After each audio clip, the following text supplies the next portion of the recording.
Let's start from the game world. Are you familiar with the mini-map of such an interface? Just press to open your map, and it'll pop up with all the nearby points of interest, including undiscovered locations. You can control your character to discover everything it covers, including where to find your apartment, and the locations of quests and missions. Then we come back to the real world. The undeniable reality is that the character in the game becomes you. And it is you who is being monitored for locations by the unknown at all times.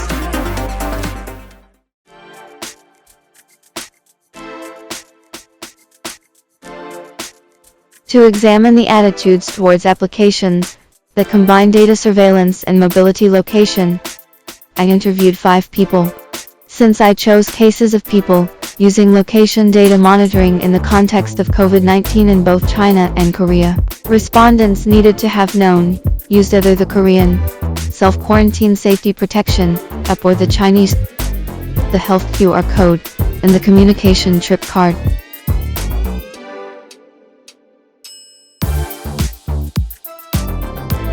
From their feedback, the most common location practice is social media platform. Actually, I think it's very common in my life. For example, when posting something on Instagram, I will add a geotag. And when meeting with friends, I will turn on real-time location sharing. Photo location in the camera album and sharing real-time location to meet friends. Occasionally, I will add geotag when uploading photo in SNS. Like social medias, I use like WeChat, Instagrams. I also use my location data. And obviously for navigation tools. First of all, for navigation, I usually use Baidu Map in China and Google or Naver Map in Korea. It's convenient enough for me to know the right guide and the right traffic. I use like Google Maps in China, maybe Baidu Maps to navigate.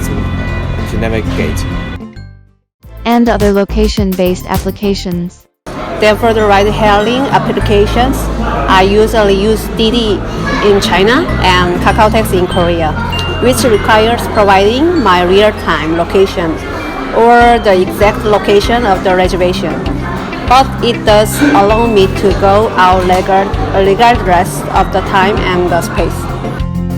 When we are shopping online, I think they need my location, and my friend told me that sometimes when using the Wi-Fi on the underground, they even ask us for our location. Sometimes I take photos. They collect local location data into their metadata. Otherwise, maybe something like delivery apps like Amazon's, Ele.me. Yeah. It can also be used for emergencies.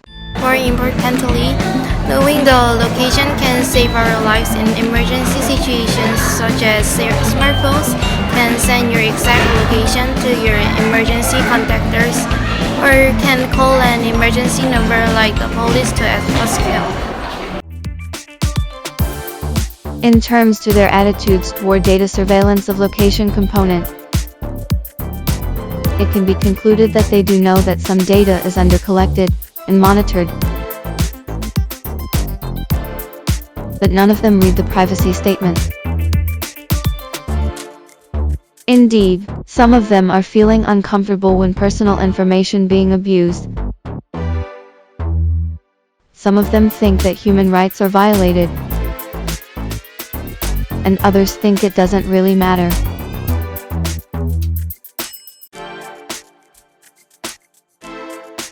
South Korea used the self-quarantine safety protection application to better control COVID-19 as both a process and a mechanism of datafication and data surveillance.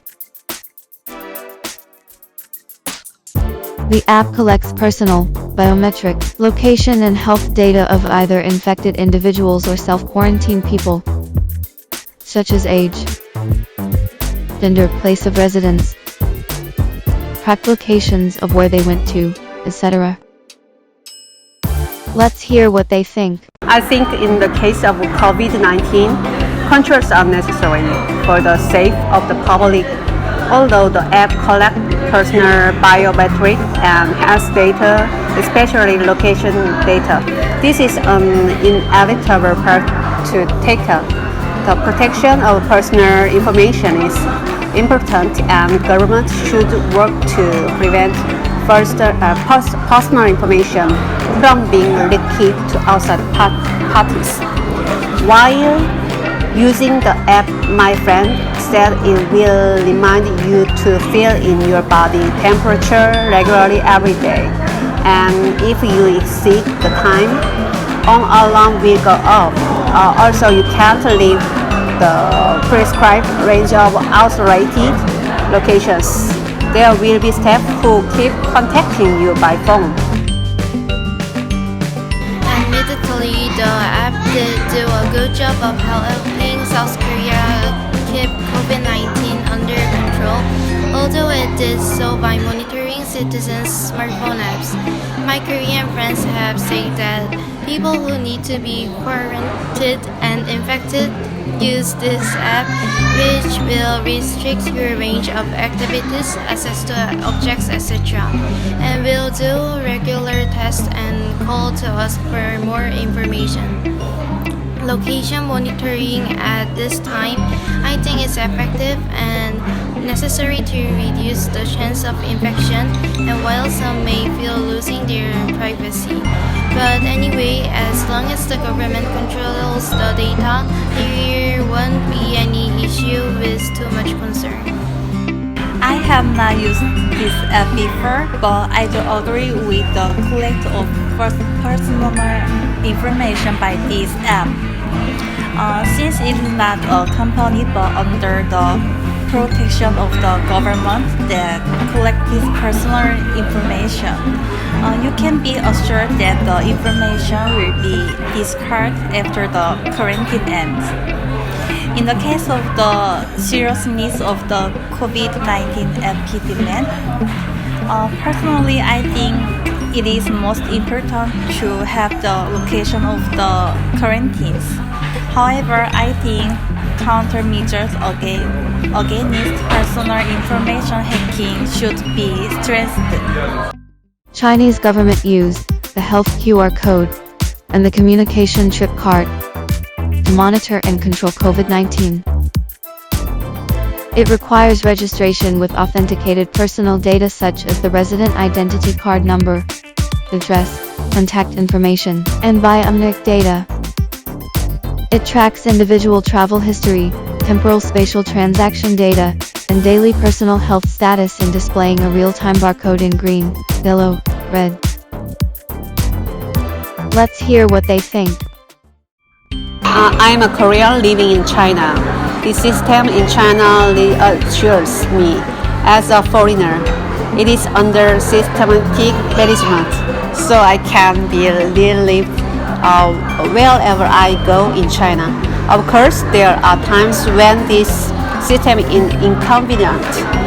Travel plans may be cancelled, and sometimes I feel violated by my freedom. But I think I can control some of the individual's freedom for the sake of the public. This is because the public includes me, my family, and friends. If public safety is not observed, the state will not be able to overcome the current difficult situation. In my opinion, the China's code and cheat code initiatives can be considered the key to successfully fighting the epidemic in the context of COVID-19, right? Health codes use what should be our digital footprint, especially geolocation tracking. Where you've been, the chip code is usually a cell phone number login, probably related to the network communication towers. I'm not sure about it. Like Korea, I think social location monitoring is acceptable to me and is an effective measure. Like Korea, I think collecting location data due to the COVID-19 outbreak is inevitable and necessary. But I think the most important thing is not to let the collected information lead to third parties. I think we have no choice but to accept it. Like if we don't allow them to use our information, they won't give us the green code and we can go nowhere. So we have to accept it. And as I said before, I don't think it had an actual effect on me, influence on me. So I don't think it's really a very big problem. I would say I kind of agree with this method. It's technologies that used to contain the COVID-19. If it's used correctly, no data leak, it will be a huge progress in containing the COVID-19. 3 insights can be drawn about attitudes toward applications that combine data, monitoring and mobile location. Firstly, people are used to such situations, where location data is collected and monitored, and location mobility is embedded in our lives, and cannot be separated from it. Secondly, cumbersome and lengthy privacy statements deter people, but people tick the box to use location only when opening an app, within a limited range of choices. Thirdly, the mandatory act of collecting location data is off-putting, but its enforcement is important for public life and well-being.